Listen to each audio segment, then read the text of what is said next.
warahmatullahi wabarakatuh. Halo semuanya, perkenalkan nama saya Najwa Aisyah Fadila dengan NIM 2019-1050-1008 dari Program Studi Perencanaan Wilayah dan Kota Universitas Jember. Di sini saya akan menjelaskan tutorial cara retrifikasi peta menggunakan tools georeferencing dari aplikasi ArchMap. Sebelum kita memulai tutorial, mari kita ketahui terlebih dahulu teori mengenai retrifikasi. Dari yang kita ketahui bahwa tipe data JS dibagi menjadi dua, yaitu raster dan vektor. Raster adalah data yang berbentuk seperti JPEG atau citra satelit, sedangkan vektor adalah data yang berbentuk pola ataupun garis. Nah, kemudian retrifikasi adalah data raster yang biasanya diperoleh dari hasil scanning peta, foto udara, dan citra satelit. Data tersebut belum berisi informasi yang menunjukkan referensi spasial, baik yang tersimpan di dalam file atau yang disimpan sebagai suatu file yang terpisah. Sehingga, untuk menggunakan beberapa data raster secara bersamaan dengan data spasial yang diperlukan, proses georeferencing ke dalam sebuah sistem koordinat yang disebut koreksi geometrik. Nah, jadi apa sih perbedaan antara georeferensi dan retrifikasi itu? Yang pertama, georeferensi adalah proses penyamaan sistem koordinat dari peta ke citra, dari citra ke citra, maupun dari peta ke peta. Sedangkan retrifikasi adalah proses transformasi dari suatu sistem grid ke dalam grid yang lain menggunakan persamaan polinomial tertentu. Nah, sistem koordinat pada GIS terdiri dari dua jenis sistem koordinat, yaitu Geographic Coordinate System dengan menggunakan satuan derajat dan Projected Coordinate System dengan menggunakan satuan meter. Nah, alasan untuk melakukan retrifikasi itu apa sih? Jadi, alasan yang pertama yaitu untuk membangun basis data sebuah pemodelan JS. Yang kedua, untuk membuat peta foto yang berskala tepat. Kemudian yang ketiga, untuk meningkatkan ketepatan hitungan jarak dan luas pada citra. Yang keempat, untuk identifikasi sampel yang mengacu pada koordinat peta. Dan yang terakhir, untuk keperluan tumpang susun atau overlay sebuah citra dengan data vektor. Nah, itu tadi adalah penjelasan materi mengenai retrifikasi peta. Kemudian kita lanjut ke tutorial bagaimana cara retrifikasi peta ya. Nah, sekarang saya akan memberikan tutorial cara meretrifikasi peta. Jadi, seperti yang telah kita ketahui tadi, retrifikasi adalah salah satu cara bagaimana kita melakukan penyesuaian terhadap sumber data yang akan digunakan untuk membuat data base spasial atau memperbaiki koordinat pada data spasial agar sama dengan koordinat data referencing. Hal pertama yang perlu kita lakukan yaitu memunculkan toolbar georeferencing dengan cara klik kanan, kemudian pilih georeferencing. Nah, di sini sudah muncul georeferencing.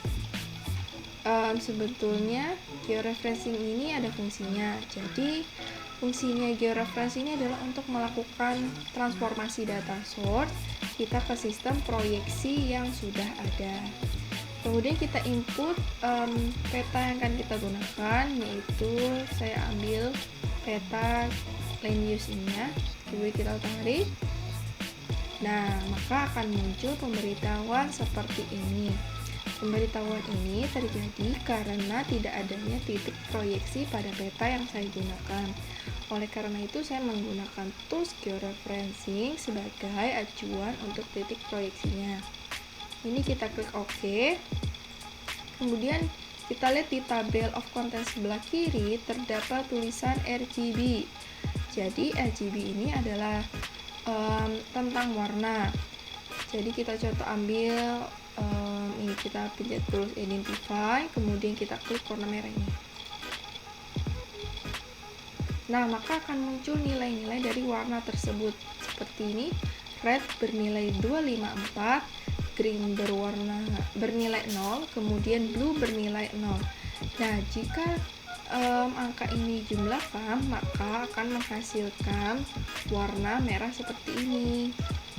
Nah, kan kita udah tahu RGB itu apa kan? Sekarang kita mulai untuk meretrifikasinya. Oh ya, sebelumnya di sini kan ada tulisan bagian pojok kanan bawah, tulisan unknown units. Nah, pojok kanan bawah tulisan unknown ini terjadi karena angka tidak cocok, tidak memiliki referensi spasial. Maka dari itu kita harus memasukkan X, Y dengan menggunakan toolbar georeference ini. Jadi georeference ini akan sebagai rujukan dengan menginput nilai value yang ada di dalamnya. Kita mulai memasukkan nilai, yaitu dengan cara yang pertama kita zoom in, terlebih dahulu klik zoom in, kemudian kita klik kotak 4 ini, sisi bagian sudut kiri atas. Sebelumnya kita cek terlebih dahulu apakah peta ini sudah teretrifikasi sebelumnya dengan cara klik view link table. Nah, di sini kan masih kosong ya, tidak ada angka sama sekali. Oleh karena itu kita akan mulai retrifikasi. Kita memerlukan retrifikasi ini minimal 4 titik koordinat ya, agar titiknya itu presisi.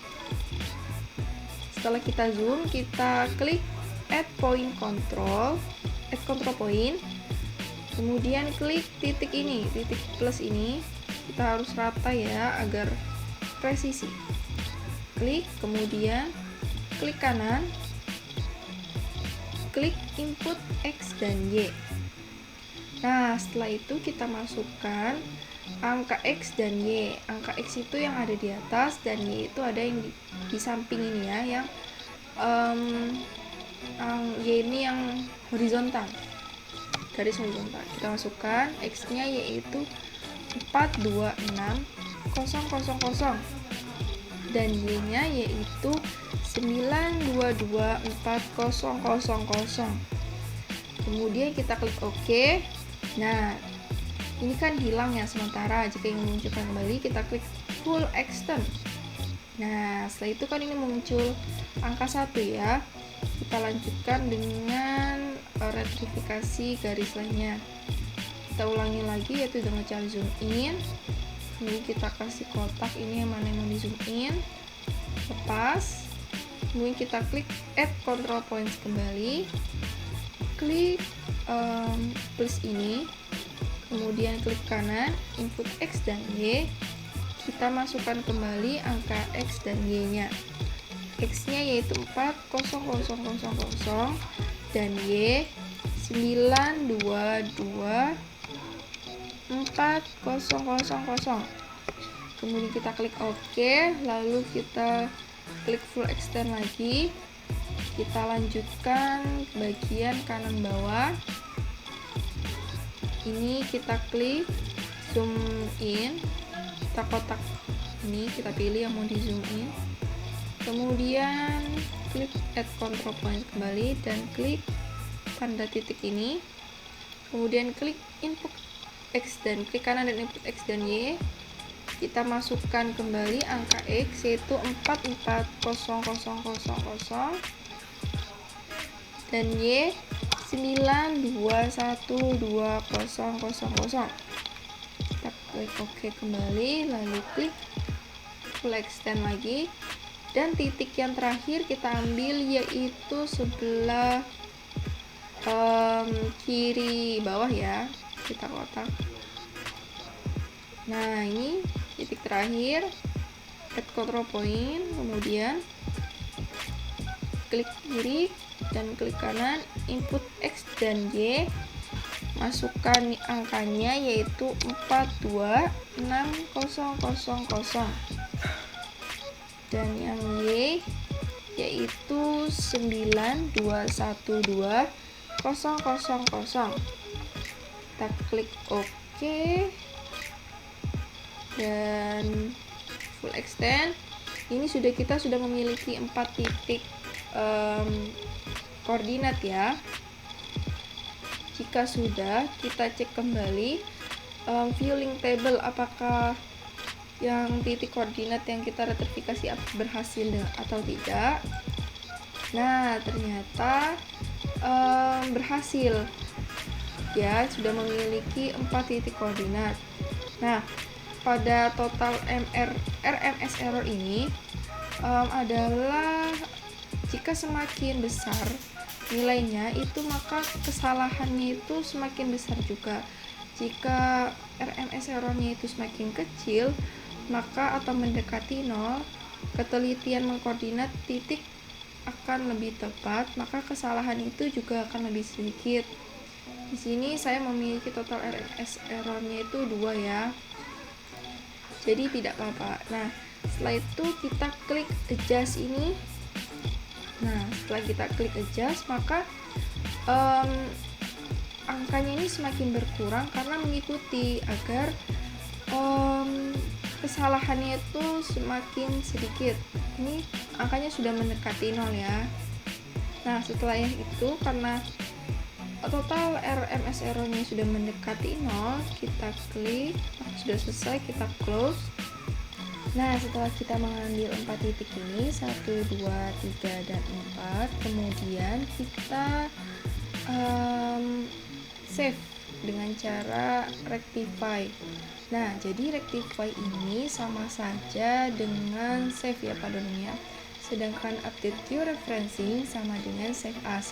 Jadi jika kita mengklik update georeferencing, maka file kita ini akan terubah selamanya dan tidak dapat diubah kembali. Oleh karena itu saya hanya akan mengklik rectify.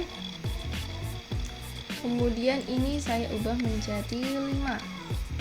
Cell size-nya 5, nomor data S-nya 0. Dan saya memberi nama ini peta retrifikasi. Nah, jika sudah, ini kita bisa pilih type-nya ya apa. Saya di sini akan mencoba memilih type JPEG.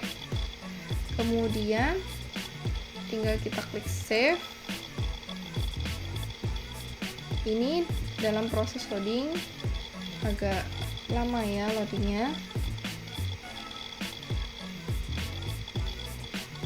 Nah, setelah itu peta yang telah kita retrifikasi telah selesai disimpan. Jadi begitu cara meretrifikasi peta. Oh ya, sebelumnya saya ingin menjelaskan tambahan bahwa sebenarnya peta yang baik itu adalah memiliki data datum ya. Sedangkan peta yang saya gunakan itu tidak memiliki datum. Biasanya datum itu terletak pada sebelah kanan. Sebelah kanan ini pada legenda, namun tidak ada. Dan saya akan memberikan contoh peta yang baik dan benar yang memiliki datum. Seperti ini ya.